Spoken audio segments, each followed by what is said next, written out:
भाग, समय का फेर और हमारी असावधानी कई बार हमें समस्या में डाल देती और हमें पीड़ा पहुंचाती। फिर हम कभी अपने मित्रों से, कभी अपने आप से, कभी ईश्वर से केवल एक ही प्रश्न पूछते हैं कि क्यों, मेरे साथ ही ऐसा क्यों हुआ? इस प्रश्न का उत्तर किसी के पास नहीं। ये प्रश्न एक चक्रव्यूह की तरह है और इससे निकलने का मार्ग भी एक प्रश्न से ही आता है। यदि ऐसी अनुभूति हो तो स्वयं से प्रश्न पूछिए कि अब मैं ऐसा क्या करूं कि उस पीड़ा का अंत हो जाए। यदि मार्ग में बाधा आए तो ये प्रश्न ना करें कि बाधा मेरे समक्ष ही क्यों आई, बल्कि ये देखें कि उस बाधा से कई लोग आगे भी बढ़े हैं। आगे बढ़ने के लिए पांव से धरती को धकेलना पड़ता है। जो बीत गया उसकी पीड़ा का मरहम बीते हुए कल में नहीं, आने वाले भविष्य में मिलेगा। वर्तमान को अतीत के अन्याय का शोक मनाने में व्यर्थ ना करें। वर्तमान का उपयोग ये सोचने में करें कि ऐसा क्या किया जाए कि भविष्य में किसी दूसरे को वो पीड़ा ना सहनी पड़े। कभी किसी पक्षी को घोंसले की नींव बनाते देखा है? अथक परिश्रम करके तिनका तिनका बिटोर कर वो पक्षी अपना घोंसला बनाता है, अपनी संतान के लिए एक सुरक्षित घर बनाता है। और फिर कहीं से तीव्र आंधी आती है, भारी वर्षा होती है और उसका घोंसला तिनका तिनका करके बिखर जाता है। फिर वो पक्षी क्या करता है?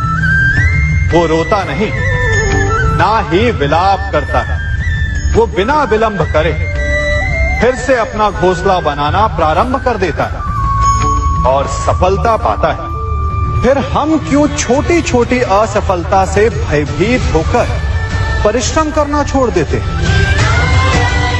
एक बात सदा स्मरण रखिएगा, हर वृक्ष कुल्हाड़ी की एक मार से नीचे नहीं गिरता, हर चट्टान घन के एक प्रहार से नहीं टूटती। सफलता पाने के लिए अनावरत परिश्रम करना ही मात्र एक मार्ग है। स्वीकारण, सत्य का स्वीकारण मनुष्य के लिए बहुत ही महत्वपूर्ण है। जब तक मनुष्य सत्य को स्वीकार नहीं करता, उसे असत्य से लड़ने की शक्ति प्राप्त नहीं होती। जब आप भोजन करते हैं तो क्या होता है? आपका पेट स्वीकारता है कि वो भर चुका है और आप भोजन करना बंद कर देते हैं। जब आपको निद्रा आती है तो क्या होता है? आपका मन स्वीकारता है कि आपका शरीर थक चुका है और उसे विश्राम की आवश्यकता है। उसी प्रकार जब आपको किसी व्यसन को रोकना हो तो आपको स्वीकारना पड़ता है कि बहुत हो चुका, चाहे वो लालच हो या मदिरापान। उस व्यसन का त्यागना तभी प्रारंभ होता है जब आप ये स्वीकार कर लेते हैं कि आप उस व्यसन के बंधक हैं। हम में से ऐसा कोई नहीं जिनकी परछाई उनसे दूर रहती। हमारी परछाई सदैव हमारे साथ रहती है। कदाचित हमारी परछाई हमारे कर्मों के फलों का संकेत है। कदाचित इसी कारण कई बार हमें अपनी परछाई से भय भी लगता है, परंतु इस भय से निवारण पाने का एक साधन अवश्य है। वो है सूर्य की ओर मुख करना या किसी प्रकाश के स्रोत की ओर मुख करना, क्योंकि तब हमें हमारी परछाई दिखाई नहीं देती।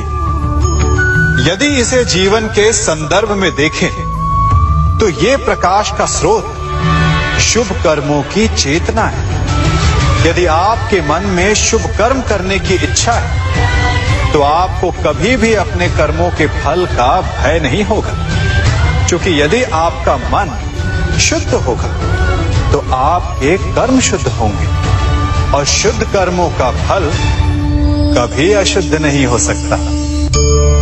आज मैं आप सबको एक कथा सुनाता हूं। एक दिन प्रातः एक व्यापारी अपने घर से निकला। घर से निकलते ही एक बिल्ली ने उस व्यापारी का मार्ग काट दी। व्यापारी घबरा गया।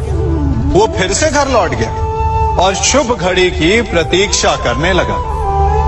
और जब वो पुनः अपने घर से निकला तब वो वाहन जा चुका था जिससे राजा तक पहुंचकर उसे भेंट देनी थी। राजा को भेंट नहीं मिली। राजा क्रोधित हो गए। राजा ने उस व्यापारी का व्यापार बंद करवा दिया। इस कारण व्यापारी क्रोधित होकर घर पर अपनी पत्नी से लड़ बैठा। पत्नी अपने बच्चों समेत मैके वापस चली गई और उस व्यापारी के जीवन में यदि कुछ रह गया था तो केवल अंधकार। और इन सब का कारण वो उस बिल्ली को मानता रहा जिसने उसका मार्ग काटा था। ऐसा ही एक दूसरा व्यापारी राजा को भेंट देने निकला और उस व्यापारी का मार्ग भी एक बिल्ली ने काट दिया। वो व्यापारी तनिक घबराया, परंतु उसने आगे बढ़ना अधिक उचित समझा। राजा तक वो समय पर पहुंचा। उसने राजा को भेंट दी। राजा प्रसन्न हुए और राजा ने व्यापारी को अपना व्यापार बढ़ाने की अनुमति दी, स्वर्ण आभूषण दी। जब व्यापारी घर पर पहुंचा तो पत्नी को आभूषण और अपने बच्चों को देने के लिए वस्त्र थे उसके पास। हर ओर प्रसन्नता थी। समझ रहे हैं ना? दोनों के साथ एक ही प्रकार की घटना हुई, परंतु दोनों की प्रतिक्रिया भिन्न थी। ऐसा ही हमारा जीवन भी है।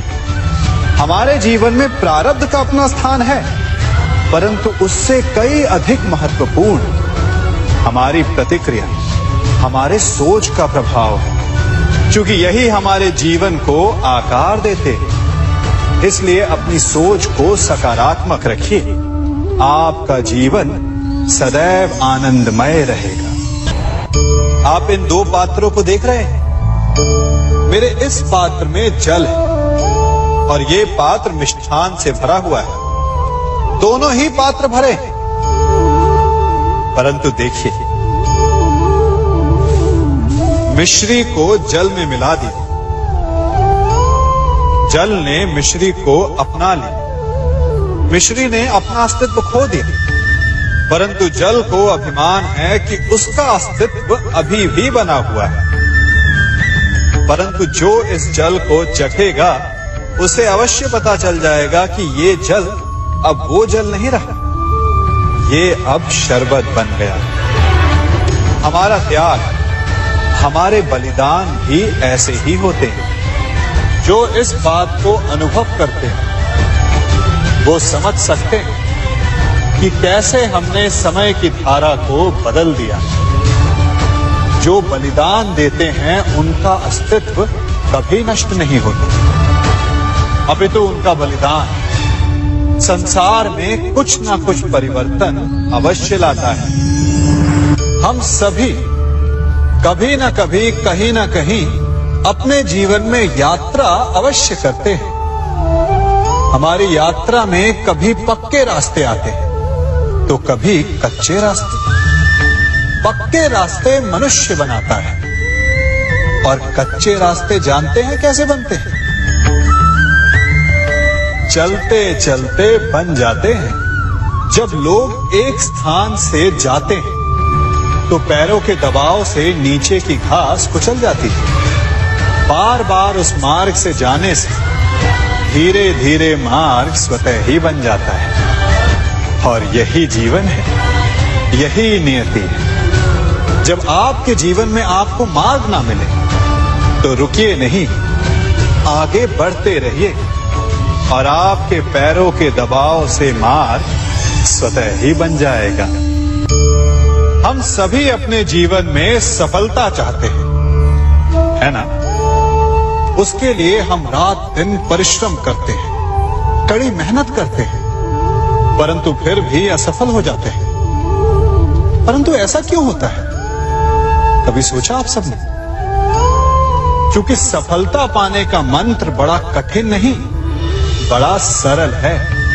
उचित विचार, उचित समय, उचित स्थान पर उचित प्रहार। जब आपके विचार, समय, स्थान और प्रहार यानी परिश्रम उचित हैं, तो सफलता आप ही को मिलेगी। जिस प्रकार एक लोहार लोहे से कुछ बनाते समय उस लोहे के सही ताप तक के आने की प्रतीक्षा करता है और समय आने पर उचित स्थान पर पर्याप्त बल से प्रहार करता है और लोहा आकार ले लेता है, ठीक उसी प्रकार आपकी सफलता भी आकार लेती है।